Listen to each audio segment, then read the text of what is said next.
If you want to create obsession for yourself with your crush, use this technique. I will tell you about a very powerful and easy-to-implement tool, the art of insinuation. This technique will allow you to stay in the mind of your target, and as you know, in seduction, the time spent in someone else's mind is crucial to ensure you gain their favor. And it's quite simple. During a casual conversation, you are going to prepare to say something to your target, for example, "I'm not sure if it's a good idea to tell you, but, never mind." Just with this sentence, you have created something intriguing. The person will constantly think about what you wanted to say, and it will linger in their mind. Subconsciously, they will start thinking about you. What did he want to say that was so important? Why did he hold back? Do we have feelings? Do they feel nothing? All these questions are conducive to what you are trying to establish between you and she.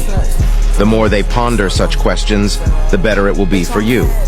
That's why mastering the art of insinuation is absolutely essential.